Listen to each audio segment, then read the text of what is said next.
বর্তমান পরিস্থিতির উপর দাঁড়িয়ে দেওয়া কথাগুলো, পরিস্থিতি বদলে গেলে কথার কথা হয়ে যাবে। তবে এই কথাটি মনে রাখবেন, কথায় কথায় রেগে যাওয়া ব্যক্তিদের চেয়ে যারা অতিরিক্ত হাসে তাদের ভালোবাসার প্রয়োজন। তবে প্রয়োজনের তুলনায় যারা অতিরিক্ত কথা বলে তো, তাই না? যারা প্রয়োজনের তুলনায় অতিরিক্ত কথা বলে তারা মূলত দু ধরনের হয়। এক, হয় তারা হতাশায় আছে, না হয় তারা আশায় আছে। কিছু নেবে আপনার কথা থেকে তার খাঁচায় পড়ার জন্য, অথবা আপনাকে কাছে পাওয়ার জন্য তারা এমন কিছু মিথ্যে কথা বলবে যা সত্যি মনে হবে। তখন আপনার কাছের মানুষেরা পিঠ পেছন থেকে বাস্তব কথা বলবে যখন আপনি অবাস্তব কিছু করতে যাবেন। তবে অবাস্তব কথা বলা কিছু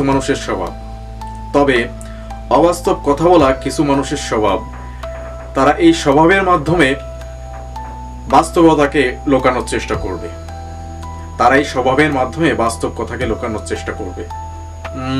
তবে লুকিয়ে নেশা করে এসে আপনার সামনে দাঁড়িয়ে অপ্রিয় সত্যি কথা যারা বলে তারা মূলত নেশা করেনি, নেশা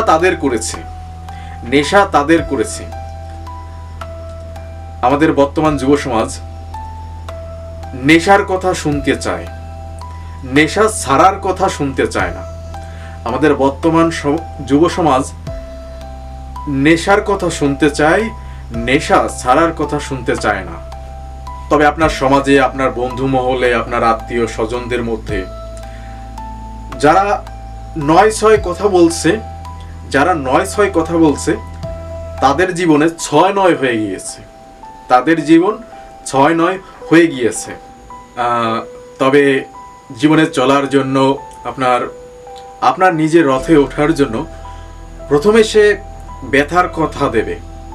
স্বার্থ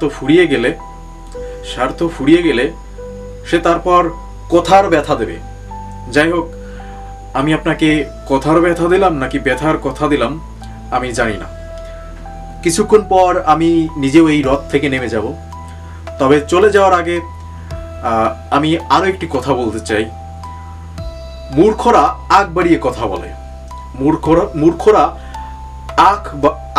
কথা বলে, আর বোকারা অনেক কথা বানিয়ে বলে। তবে বুদ্ধিমান কথা বলার কারণটা কি আপনি অবশ্যই কমেন্ট করে জানাবেন। ধন্যবাদ সবাইকে।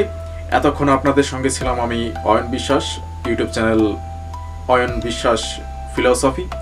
সবসময় মোটিভেটেড থাকবেন, অ্যাক্টিভ থাকবেন, নিজের সামাজিক কর্মকাণ্ডের সাথে যুক্ত থাকবেন। অবশ্যই মানুষকে ইন্সপায়ার করার চেষ্টা করবেন এবং আশেপাশের মানুষকে নিয়ে ভালোভাবে বাঁচার চেষ্টা করবেন।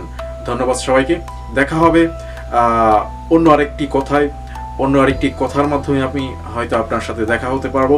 ততদিনে আপনার সবাই অবশ্যই মোটিভেটেড থাকবেন, অ্যাক্টিভ থাকবেন এবং অবশ্যই প্রাণবন্ত থাকবেন। ধন্যবাদ সবাইকে।